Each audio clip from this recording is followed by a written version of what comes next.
Ladies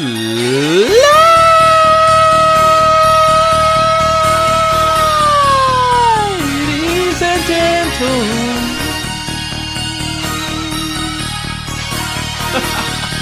welcome to the show!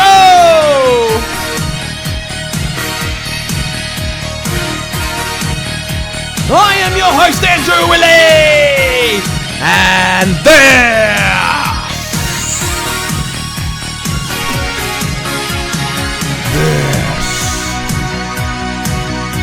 is the ball of motherfucking truth, man. Episode 43. What can I say? Other than thank you very much for joining me. Wherever you are around the world. Wherever you are, you silly motherfuckers. Thanks again, guys. Anywhere you are around the world, I know I've got a lot of international viewers out there, so thank you, guys, for joining me on this, what is it, Tuesday evening, Australia time. But, man, I wanted to record yesterday, but didn't get a chance. This is your Sheffield United and Manchester United review from the weekend.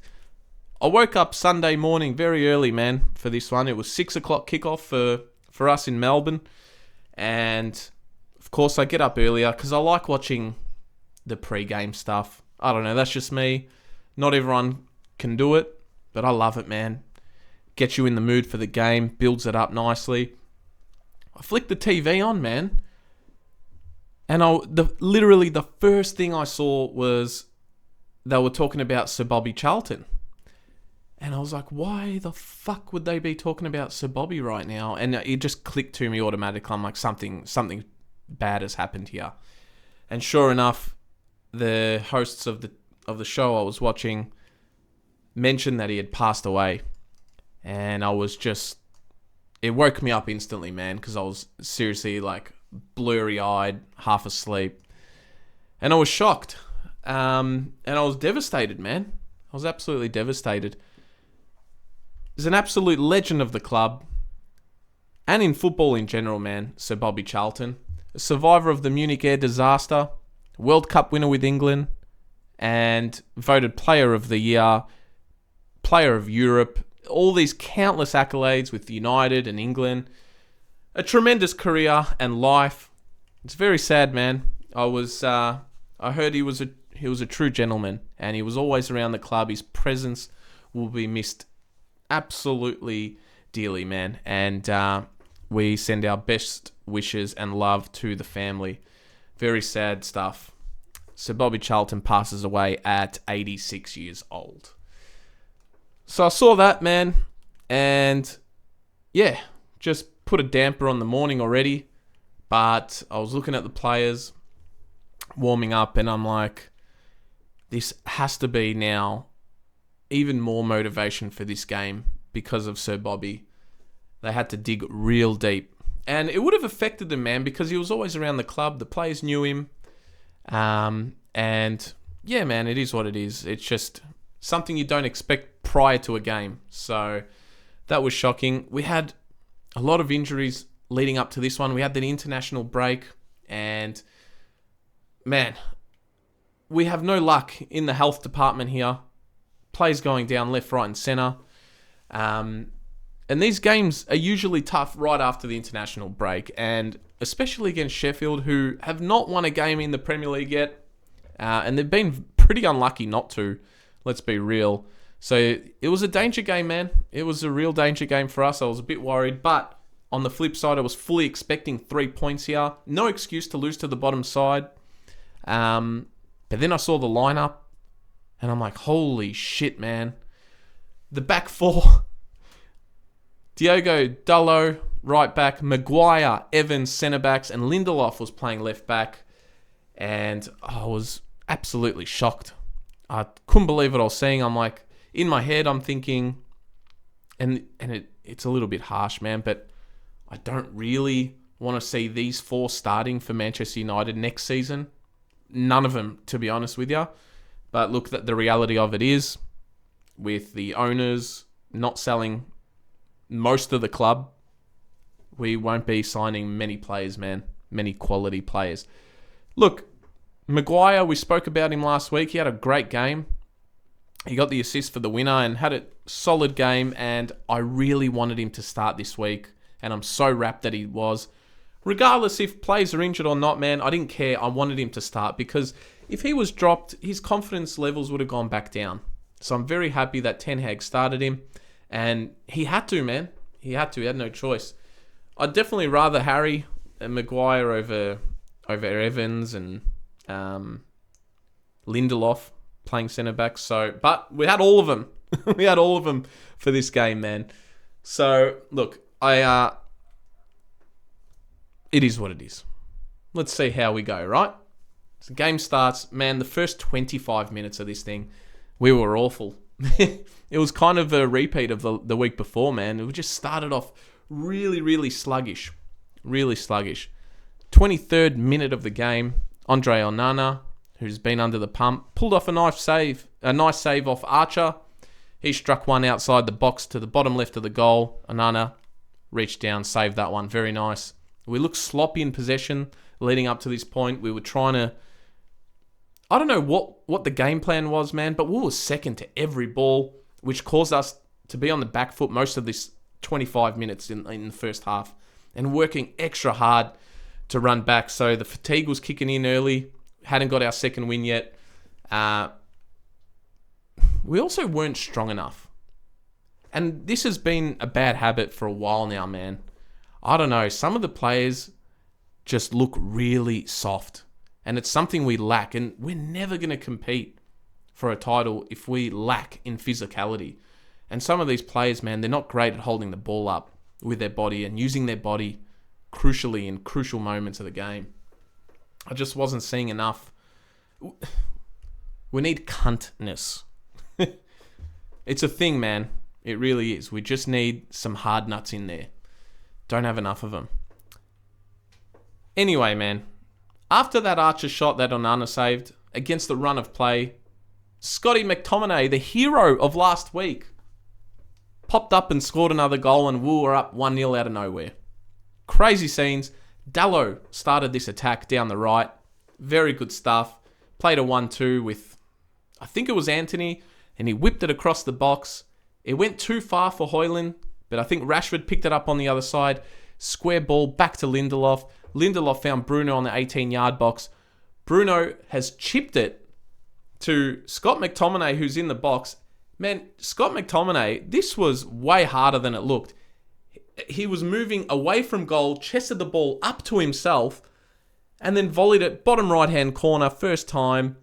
Unbelievable goal, man. It didn't look the prettiest, but in terms of how he adjusted his body for this, it was fantastic, and that's a player in form, man. Fantastic stuff to see. I love Scott McTominay, the way he goes about it, man. And yeah, he protected himself enough and that little area so no defender could get near him in this split second. It was a great piece of instinct. Great goal for his confidence. We're up 1-0 until 3 minutes later, man, hero turned villain. Scott McTominay gives away a penalty for a handball. Look, there's not much he could do. A cross came in from Sheffield, and his instinct alone moved his body towards the ball. His arm was out. He realised as the ball was coming, and he tried to put it away, but his arm was out. Hit his arm. It's a penalty.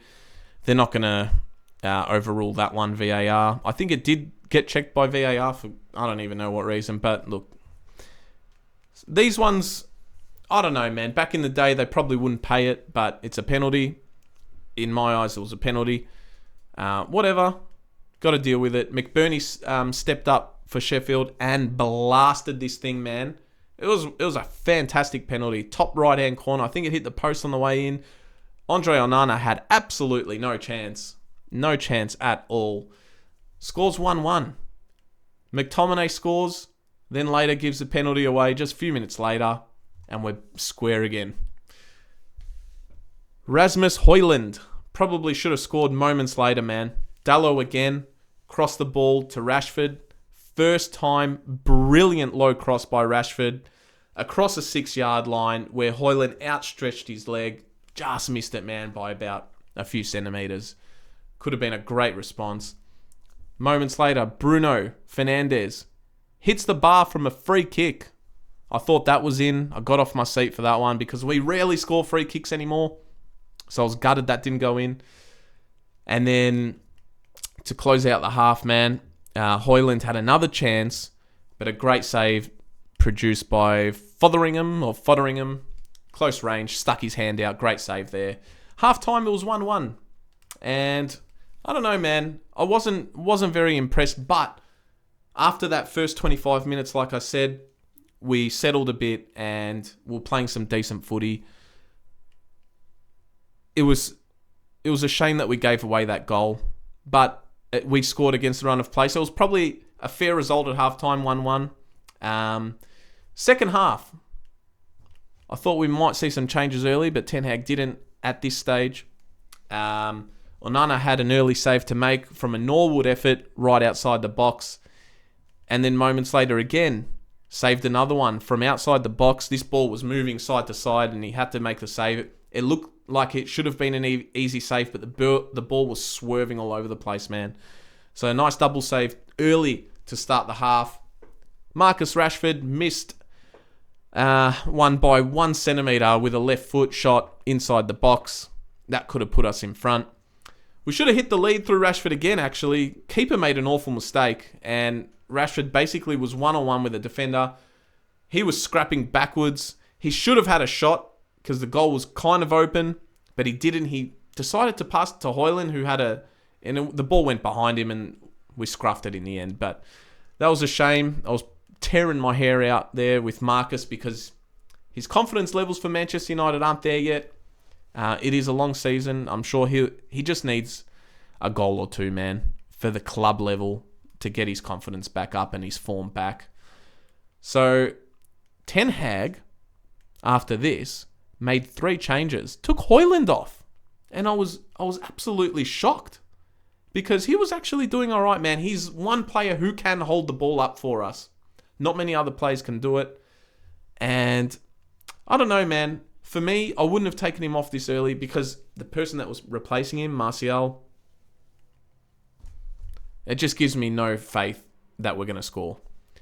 He made a couple other subs. Garnacho was one of them. I've got to check the third one, man. Sorry. I can't remember who the third one was. It was Garnacho. It was Martial. And was it Varane? I know Varane came on at one stage for, I think, Lindelof, who was on a yellow card. Hang on, I'll just double check and confirm for you guys. It was, because he made a triple change. I remember it was a triple change. Ericsson for Scott McTominay. There you go. That was the one. And Mason Mount came on late for Rashford, by the way. Anyway, man, I was like, what the fuck? What are you doing? Why is Hoyland coming off? And look, I get it. He had his back issues right at the start of the season, so they're going to manage him for time. Plus, we've got a hard schedule coming up. I fully understand it. But the game was on the line, so I was a bit, I don't know, man. Anyway, it is what it is. I'd rather him be healthy in the end. So, man, where am I? The goal finally came in the 77th minute. Lindelof, actually, there was one moment before this, I have to mention. It was Amrabat, who had an absolute screamer hit the crossbar, man. This was brilliant. And then moments later, Bruno, off the deflection, tried to finish one bottom left corner with his left foot, and it just missed. So I was getting very frustrated, man. I'm like, please don't be one of these games. Sorry, I forgot to mention that. After all this, Dalot was our hero, man. He scored the goal. Lindelof with the assist. He laid it back to Dalot 30 yards out. Dalot's taken a first touch, set him up on his right, and went bang, curled this thing, top corner. Keeper got his hand to it, but the shot was good enough and too hard for this keeper to pull it out. I see some people online discrediting Dalot's goal. Man, it was amazing. Got to give the guy his due. And you know what you say to those people? You say, shut up! United 2-1, and a great goal for Dalot. Look, Dalot, defensively, man, I don't rate him that much. He makes a lot of errors and he just gets caught napping sometimes and ball watching. Going forward, man, He's full of energy, and I don't ever doubt his, what's the word that I'm looking for here? His grit. He will not stop. He never gives up, man. And I really appreciate that about him. He tries his ass off, regardless of if he's the most technical defensive player or not. Going forward, man, he's exciting to watch. And you know what? I'd probably prefer him up forward in that role, as like a winger. But, man, he had a good game. Very good game. He's up there in my votes for the best game. But, look, man, we rode this one out. I think Garnacho had a chance late and a couple others. But we weren't really troubled by Sheffield after this. We secured the win, 2-1, 3 points. Absolutely wrapped. And Maguire, man, got man of the match, which I'm fucking wrapped about. Very good for his confidence. And even Ten Hag praised him after the game. So there you go. One fact that is really, really baffling me at the moment, and I'm finding it hard to believe. I had to literally read up on this twice because I couldn't believe it. Scott McTominay is our top goal scorer in the Premier League. Now think about this. Scott McTominay. He only scored off the bench twice last week and 1 goal this game. So in the last 2 games, he's scored 3 goals and he's our top scorer after 9 games of the Premier League this season. That is not fucking good enough, man. We need Højlund, Rashford, and a few other players to step up and kick some fucking goals, man. I mean, all credit to Scott McTominay over the last couple of weeks. I'm absolutely stoked for him. But, man, he can't be our top goal scorer. Come on. It's not good enough. We have Copenhagen tomorrow morning in the Champions League. Tomorrow night for English fans out there and those who are watching the show. We have to win this game. Nothing but 3 points is acceptable here, man. I'm sure they're going to do a tribute to Sir Bobby Charlton because it's at Old Trafford. First game back at Old Trafford since he's passed away. We have to do it for the badge and for the club and for him. And get ourselves off to a win in the Champions League. We're 2-0. Losses. We lost to Bayern Munich and we lost to Galatasaray at home, man. Not good enough. We need to get 3 points tomorrow. Before I get more into what's to come, let's have a look at the ladder, man. We've got Tottenham on still on top after they won 2-0 this morning against Fulham. They weren't great and they're still grinding out the results. Man City, who we verse on Sunday for the derby, is going to be real interesting. We're only 6 points behind them, man. It's not that much, but we're just playing real bad at the moment. It's not very exciting. Arsenal are 3rd. Liverpool are 4th. They're hitting some form. Aston Villa are the shock of the season. Well, not really a shock. They ended well last season, man, and they're flying at the moment. Newcastle's doing well. Brighton are still up there. They only lost 2-1 to Man City on the weekend. But yeah, we're sitting there in 8th, man. 8 points off top. Anything can happen. But you know what? If we want to kickstart our season, what better way than a Manchester derby at Old Trafford? It will be huge. But I'm not looking forward to it, man. I'm not excited. I'm not confident at all. Let's see if we get some players back. Well, let's see how we go tomorrow first. We've got Copenhagen first before that game. So, look, man, I'm expecting 3 points tomorrow. It's simple as that. We have to win. But this is a different Manchester United side. Shaky start to the season. But, man, before you know it, it's going to be mid-season. So we need to start winning now. Otherwise, it's going to be way too late. And if we don't win against Copenhagen tomorrow, you can probably kiss the Champions League goodbye, man. 3 losses. I don't think we can recover after that. So much pressure on this game tomorrow. We will be here for the review. Guys, before I get into anything else, let's plug the social medias. Instagram, balloftruth.pod. Twitter or X, balloftruth_pod. You can follow me on TikTok. I have triggered everyone on there, man. For my international viewers, we review the AFL footy season here. It's Australian rules football, if you didn't know.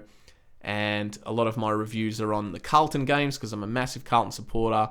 We upload little snips to TikTok and set the people off, which is hilarious.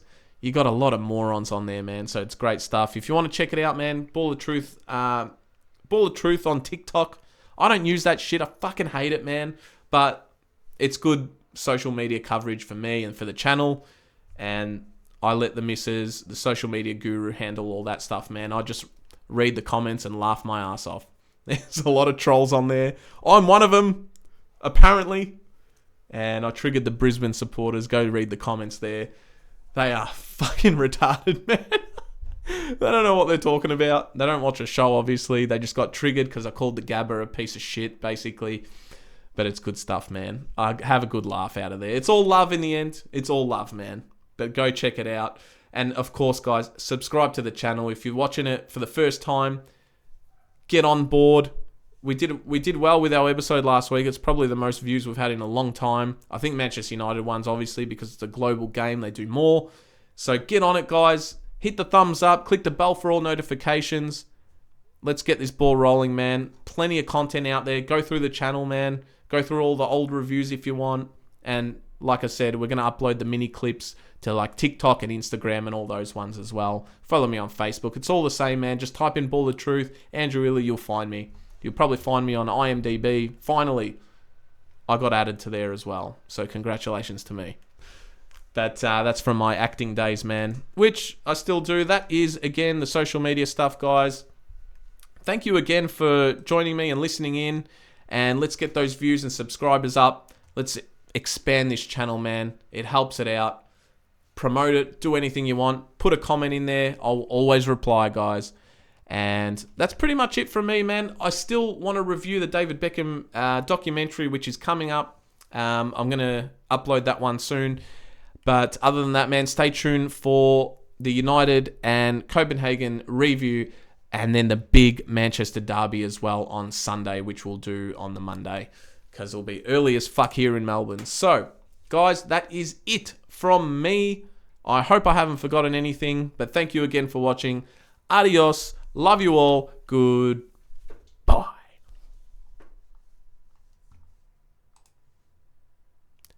Make sure you subscribe, man.